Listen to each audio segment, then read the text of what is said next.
Dmitrijs Bezrukovs with microwave spectral polarimetric observations of the sun with the VIRAC 32 meters radio telescope, extended possibilities. Please, Dmitrijs.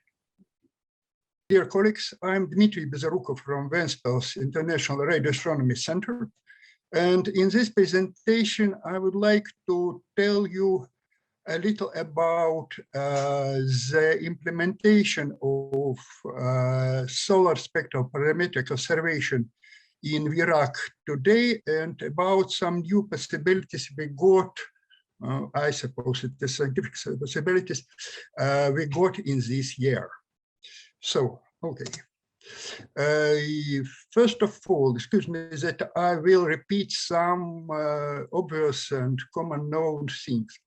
That microwave spectral parametric observations of the sun is still remains still the significant and valiant part of solar radio astronomy and solar physics, and many of instruments, especially sun-dedicated instruments, are expanding their possibilities in the way of spectral polarimetric observations of the sun. In Ventspils International Radio Astronomy Center is implementing solar observations since 2014 or 13 or 14, begin this observation, and after a reconstruction of the radio telescope RT-32, restored it. And now the center can implement the solar observation, just implement. So maybe the main ideology, from my point of view, main ideology, the main feature and the main issue of the spectral polarimetric observations of the sun is the possibility. This kind of observation allow us to make a measure directly, maybe not directly, maybe almost directly, to measure the plasma parameters and magnetic field inductions over the chromosphere and the lower corona. It is measurements. It is not simulation, it is not speculation, it is not models, it is a measurement. It is rather hard to do it, but it is possible. So you can see it's known simulation of the structure of active region of the sun. You can see that the gyro resonance levels of emission, this one, of emission of microwaves is located above each other. So if we have the spectra of intensity and polarization of microwave observation of emission, we could reveal three-dimensional structure of the upper chromosphere and lower corona. So let's continue. The main front end of the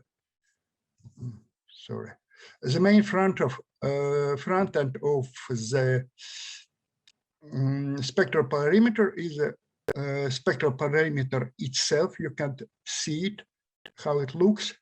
Vladislav yesterday showed this slide to you. The spectral polarimeter, this rounded cover is a wideband feed. The spectral polarimeter is expected for the wavelength range from 3.2 till 4.7 centimeter. And this range is divided uniformly to 16 frequency channels. The spectral polarimeter provides left and right sulcural polarization receiving. You can see some data. It has the possibility of sampling range till up to more than 50 samples per second. The antenna beam width, you can see it depends on the diameter of the antenna. So, sorry.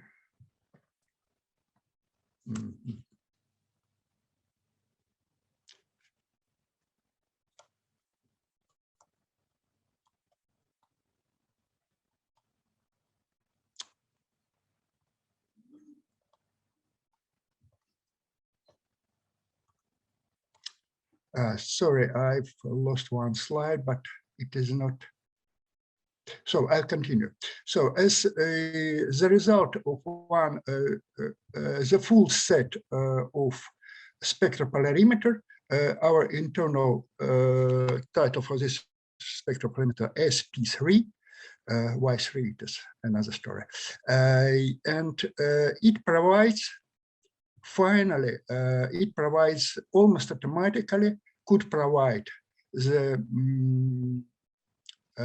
solar observations, and the result of this observation is the data of observation is stored automatically into multi-level archive, and on the backend, on the end of the archive, we can go the set of 16 two-dimensional maps of Stokes parameter I and V.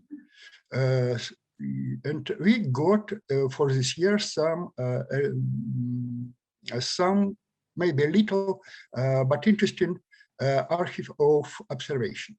As an example of our relevance of and physical adequacy of our observation is an interesting case. It's observation in this year. You could see the active region approaching, bipolar active region approaching to the limb and changing its polarity. It's sign of polarization. It is occurred due to quasi changing the angle of the quasi propagation, quasi transverse propagation through the plasma in magnetic field, and you can see at two frequencies, rather close frequencies, how dramatically could change one day and another day and another and another and another wavelengths, this place and this place. So it is interesting. It is not developed, this material is developed, but it is interesting to understand. So you could see that we could provide very adequate observations. So the next slide.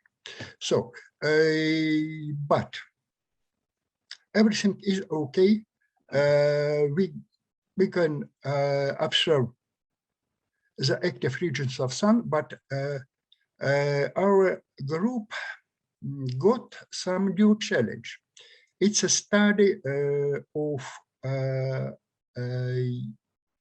let's call it coronal hole-like structures associated with the open magnetic field areas. It is called, there is no, still no, the common terms of it. It calls narrow coronal corridors, dark coronal lanes, coronal partings, S-web, and so on and so on, small coronal holes, narrow coronal holes. The idea is that there is the global, you can see how it looks, the global system of the open magnetic field, the global, you can see how looks the global system of open magnetic field, it's radial magnetic fields on the photosphere, and let's say that separatrix of open magnetic fields. Actually, this is called S-web. And how looks the local system of open magnetic field? It is here. It is dark coronal corridor between coronal holes, 3 coronal holes, you can see, in X-ray. So then these structures has equal features. The first, it is have a central certain interest as eventual source of the solar wind. You can imagine this system of open magnetic field causes the outflow of plasma to the outer space, and this is maybe one of the sources of the slow solar wind. These narrow coronal hole structures that is good seen in the ultraviolet rays and X-rays have an evident association with the open magnetic fields areas. And you can imagine that the reduced electron density of this kind of structure is expected, that is expected due to the plasma outflow. It have to cause the depression of emission in these areas at all wavelengths. So we have to expect the reduction of brightness temperatures in microwaves in these areas. And this the idea of the observations, reliable observations of these coronal hole-like structures, which have, of course, evidently have the depressed microwave emission, was the main motivation to develop some new requirements for VIRAC solar observation quality and new requirements for hardware we made. So once more. No, maybe I show you once more. 2 minutes. Couple of minutes. If you want to have a couple of minutes for questions. Yes. So, according to these new requirements, you can see it. It is necessary to improve the signal noise ratio and dynamic range, to expand the wavelength range, and to provide the thermal stabilization of the hardware and improve the calibrations. And according to these requirements, the new spectral parameter had been developed, designed, produced by Kiev firm Saturn, and now it is delivered to Irbane, and now is under tests. You can see how it looks, and you can see how it installed for test observation, installed at the radio telescope. Of course, it is temporary installation. It is need to wait for a reconstruction of the central cone to install it permanently. So you can see the feed, this wideband feed, and the fluorescent lens for optimization of illumination of the feed.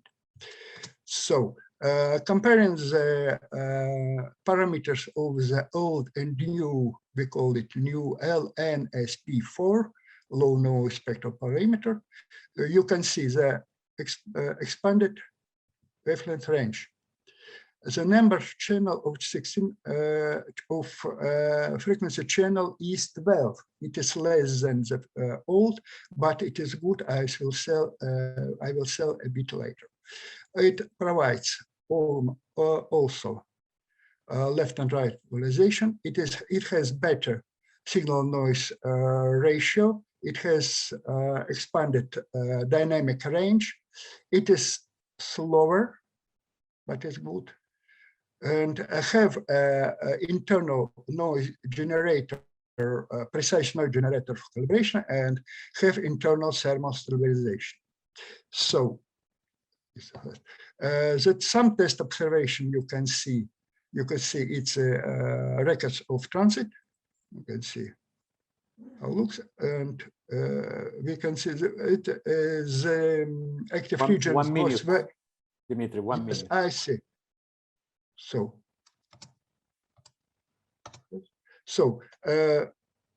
maybe the conclusion of this presentation is mainly that today VIRAC have all of possibilities to provide microwave observation for a rather big range of frequencies.